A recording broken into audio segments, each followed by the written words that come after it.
aqui na nossa programação da BMC News, 11 horas e 9 minutos. A gente recebe agora ele, André Machado, CEO do projeto Os 10%. Seja sempre muito bem-vindo, André, à nossa programação. Prazer falar contigo mais uma semana.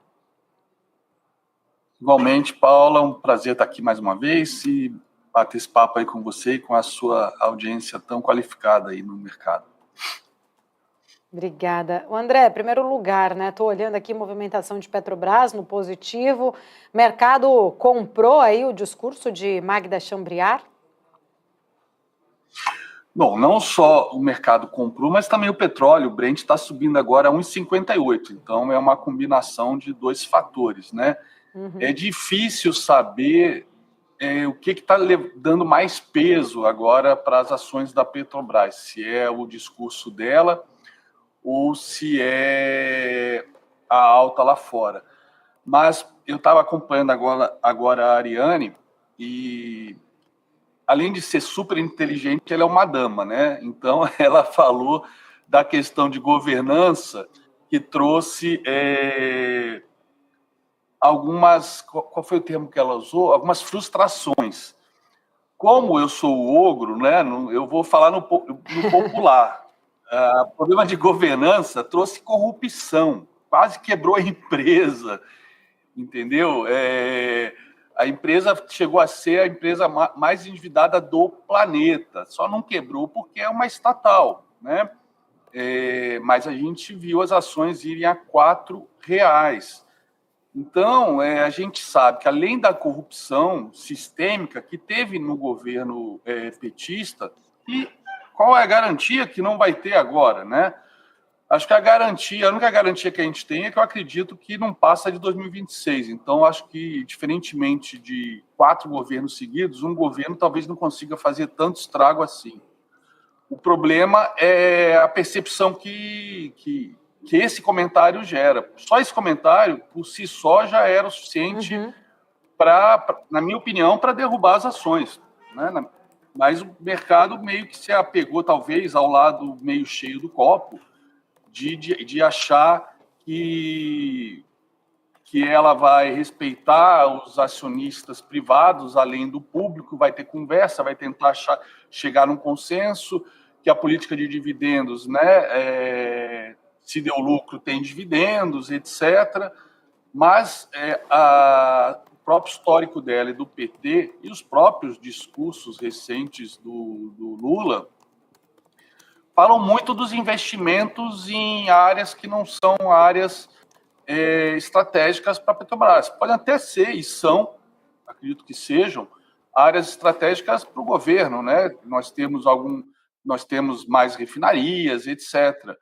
Mas os últimos projetos de refinaria que nós tivemos foram verdadeiros buracos negros, né? Projetos que saíam na proposta, né, nas licitações por X e no final custavam 10X e não entregavam o que tinham que entregar, não estavam prontos, por conta de corrupção e também por conta de incompetência na gestão, né, na gestão desses projetos. Então, eu não achei... Bom, eu tenho fama de ser o canário na mina de carvão, né? Eu não achei o discurso dela nem um pouco positivo. É óbvio que ela tentou, né, era obrigação dela tentar reduzir o ruído, mas, nas entrelinhas, sabe, não vi nada de positivo no discurso dela. E uma coisa que me chamou a atenção, que foi a primeira coisa que eu fui olhar, já que eu sou grafista, foi o comentário dela que no governo Lula o preço do combustível já caiu 25%, né, com nova paridade, com o fim da paridade, né, ao preço internacional, já caiu 25%. Isso, para mim, e olha, obviamente, ela sabe o preço do combustível, sabe a questão do dólar. Então, para mim, foi uma baita de uma desonestidade intelectual ela jogar essa narrativa. Porque se a gente olhar, por exemplo, do topo de outubro, né, do ano passado para cá, o Brent caiu já quase 16%. Né, em dados de anteontem. Né? Ontem, quando ela falou, não tinha o fechamento de ontem, de hoje, que nesses 2 dias o petróleo já subiu. Então, caiu 15,73%, para ser mais preciso, né, do topo de outubro do ano passado para agora, fechamento do Brent, que é o preço internacional, caiu 16%. Quando a gente olha o dólar, né, o dólar, nesse caso, do primeiro dia do governo Lula até a cotação de anteontem também, já que ontem estava em aberto, o dólar caiu 5,72, né? Então, do primeiro dia do governo do Lula até agora, caiu 5,72%. A gente teve um início bastante estressante, né, com as coisas que o Lula falou. Então, caiu 5,72. 5,72 mais os 16% do Brent, de queda do Brent. Quer dizer, ela dizia que sem o PPI, né, o governo Lula conseguiu reduzir o combustível 25%, é uma mentira, é uma falácia. Né? É uma falácia para mim. Para mim, não, para matemática. É para matemática isso, não é para mim. Então, está subindo hoje por conta aí da alta lá fora, mas vamos ver as primeiras decisões dela, né? Essa questão da governança, para mim, pega, e a gente está vendo, né, no aspecto político mais amplo aí, o fim da Lava Jato. Bom, isso não tem a ver com o mercado financeiro, mas para quem investe aqui no Brasil é bem desanimador, né? E quando a gente fala, por exemplo,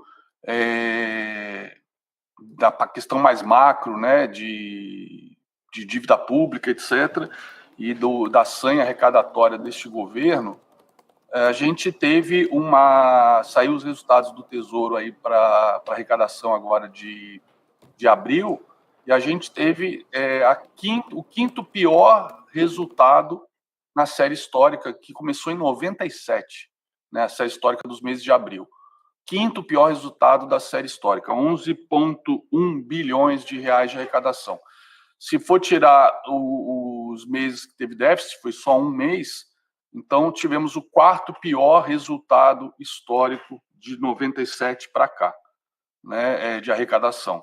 Então, um governo gastador, como a gente está vendo, que quer gastar mais ainda, né? Isso tem a ver até com essa questão da Petrobras, quer gastar mais ainda. E a arrecadação teve o quarto pior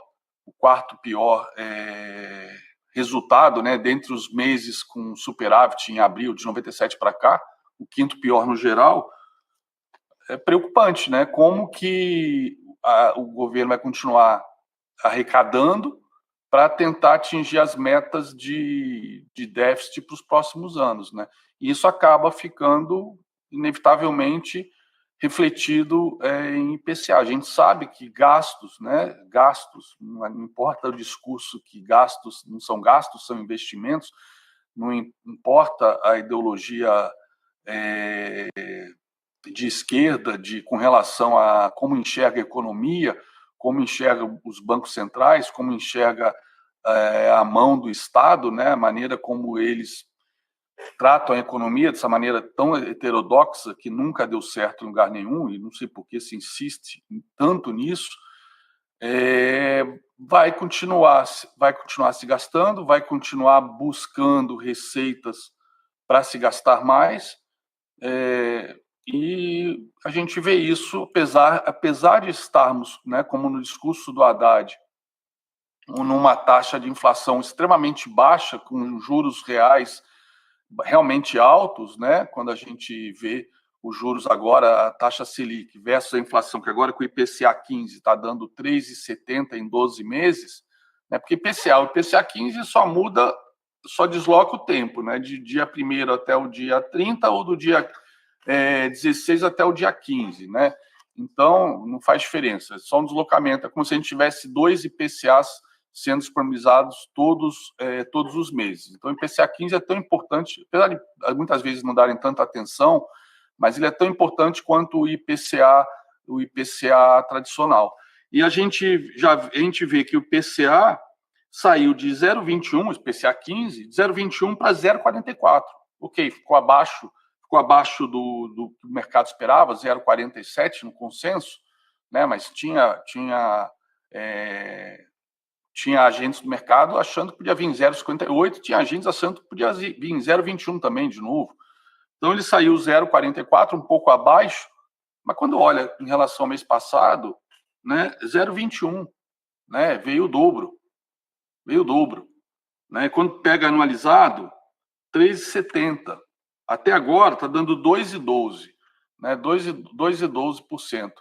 Então, e estamos ainda na metade do mês de maio, né? O cálculo do metade de maio. Ainda temos aí mais 7 meses e meio pela frente, né? Olhando por aí, se for nessa linha, né, a conta de padeiro vai passar dos 4%, né? O IPCA do Boletim Focus, que semana passada estava 3,80, saiu 3,86 para esse ano de 2024, né? É a terceira alta seguida. Lembrando a matemática aí de primeiro grau, né, de ensino fundamental, não precisamos nem falar de análise técnica, né? Se a gente pegar esses 3 altos seguidos e traçar uma reta, né, está subindo, está em tendência de alta. E não temos nada indicando que vá reverter essa tendência no curto prazo, né?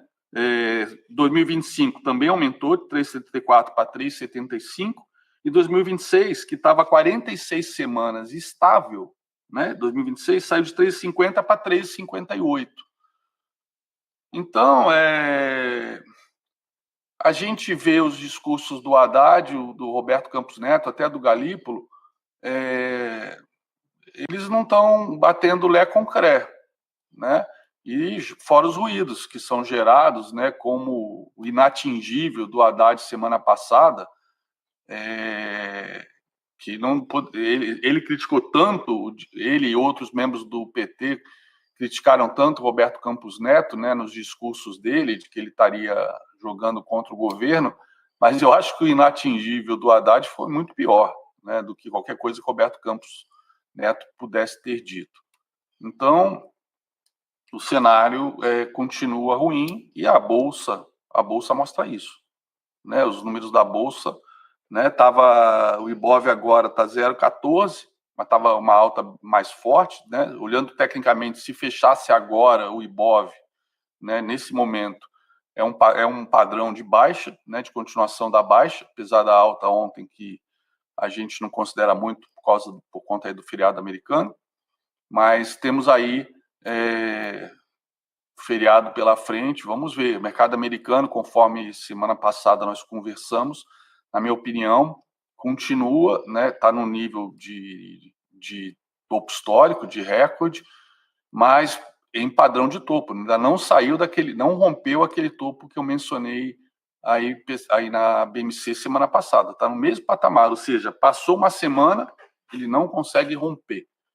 E, na minha opinião, ele está desenhando, está configurando um padrão que pode ser de distribuição, ou seja, o mercado não cai, mas estão vendendo mais do que comprando, ou seja, estão desovando ações lá fora para uma correção que pode estar por vir a qualquer momento. E aí, no nosso caso, o cenário, então, é o pior possível, né? Porque a gente já vem num movimento baixista, sendo que ontem, inclusive, a gente testou a média móvel de 200 e deu é um movimento bem técnico, né? Bateu a mínima na média móvel de 200, subiu, fechou em alta. Se a gente perde essa média móvel de 200, que continua embicada para cima, continua em tendência de alta, mas tem muitos, somente lá fora, muitos gestores, né, muitos fundos que usam a média móvel de 200 como uma referência para compras e para também zeragem de posição, né, para quem opera mais longo prazo. E quando a gente olha os números, né, dos gringos, o déficit anual agora com a saída 3 dias atrás já está em 33,17 bilhões de reais de saída. É uma das maiores saídas dos últimos anos que eu lembro. Não lembro de nenhuma assim nesse volume. Então, juntar Lé com Cré, o cenário, para mim, não está positivo, né? Tem essa questão da Vale. A Vale, conforme eu falei terça-feira, não sei se lembra o dia que eu comentei que a Vale tinha um movimento de alta, ela cravou o terceiro alvo de alta e reverteu no mesmo dia, depois de fazer a máxima exatamente no terceiro alvo. Eu acho que eu posso até mostrar isso para vocês aqui rapidamente. Deixa eu ver como é que ela está hoje, ó. Então, está aqui a Vale. Ela estava fazendo esse padrão aqui de acumulação, né, que também tinha sido um alvo para a Vale de queda. Então, ela atingiu o alvo, ficou nesse processo de acumulação. Quando rompeu, ó, cravou exatamente aqui o terceiro alvo. Cravou exatamente o terceiro alvo e agora está caindo. A tendência é de alta ainda, terciária, secundária e também até primária, né, pela inclinação, mas a gente depende muito da China, né? Se lá os novos planos aí para o mercado imobiliário de repente começarem a fazer água, a gente vai sentir na Vale. E a Petrobras, né, essa bela alta que a gente teve aí, mas a gente está vendo o petróleo lá fora subindo, né? Petróleo lá fora subindo. Deixa eu mostrar aqui o petróleo Brent, ó, o Brent subindo nesses 2 dias, mas o Brent está numa tendência de baixa terciária e já engrenando uma secundária. Também até podemos falar uma primária, perdeu a média de 200. Então a gente pode ter mais queda no petróleo aí. Claro que o Oriente Médio é igual, como diz o Cabral, é igual fralda de criança, a gente nunca sabe o que vai encontrar, né? Principalmente aí com essa guerra por conta aí dos ataques de 8 de outubro, né? Lá em Rafa, que voltaram a atacar Tel Aviv. Não sabemos agora o que Israel pode reagir. A falta apesar de quem manda lá no Irã é o Ayatollah, mas a falta de um presidente, não sabemos o que pode surgir também aí no Irã. Enfim, fora as questões aí, Ucrânia, China, Ucrânia e Rússia, China, Taiwan, etc., estão sempre no radar e podem fazer preço também no petróleo. Então, não vejo o cenário para a gente com tranquilidade, sabendo que a gente tem aí Petrobras e Vale com mais de 1/4 do peso do Ibovespa, né? Então, são duas empresas de commodities que a Petrobras tem o seu lado político, a Vale, né, que também já sofreu até interferência política desse governo, a Vale tem a dependência da China, de um setor lá que está completamente destruído, o setor imobiliário, que era 30% do PIB chinês e responsável pela maior parte das importações de minério de ferro nas últimas décadas. Então, e esse cenário macro também do nosso lado bem ruim, né? Déficit no tesouro, não, perdão, o menor superávit do tesouro desde o início da série histórica, o governo gastando, é isso. São muitas coisas, né, André? São muitas coisas, né? Enfim, ficaríamos horas pontuando, por sinal aí, todos os elementos ou os fatores, de fato, que os investidores ficam monitorando, ficam ali atentos, né? Afinal, tem muita questão também que está, às vezes, não tão explícita, mas que traz aí oscilação. Eu só vou pincelar aqui um exemplo que eu peguei na fala da Magda Chambriard, quando ela falou: o ministro de Minas e Energia tem pressa. Na leitura, inclusive, vi um especialista do setor analisando esta fala dela, fica muito claro, de fato, quem dirige a companhia, que foi, talvez ali, o impasse que acabou, de fato, provocando a saída de Jean Paul Prates, que não se alinhava 100% aos pensamentos, vamos dizer assim, do ministro de Minas e Energia. Enfim, André, tempo é curto aqui para tantas coisas importantes, mas já quero agradecer. Fala, fica à vontade. Agora pressa para quê, né? Essa é a pergunta. Por que ele está com pressa, né? Para gastar, para construir, para fazer. Não, ela pontuou especificamente de... que a pressa dele ali naquele discurso dela, ela pontuou que era ali justamente para exploração da margem equatorial. Enfim, é uma discussão que está barrada lá no IBAMA, que ele também já brigou lá atrás com Marina Silva, né? Mas só a fala dela, a análise ali, talvez um pouco mais racional, ele tá com pressa, ele que tá, né? Ele que vai apertar ali, talvez a governança, ele que vai apertar o botão do play ou não do que eu preciso fazer aqui. Enfim, vamos aguardar para ver. Sempre muito cirúrgica aqui as suas pontuações. Obrigada por estar aqui com a gente. Até semana que vem. Obrigado. Até semana que vem e bom feriado para todos vocês. Fiquem com Deus, galera.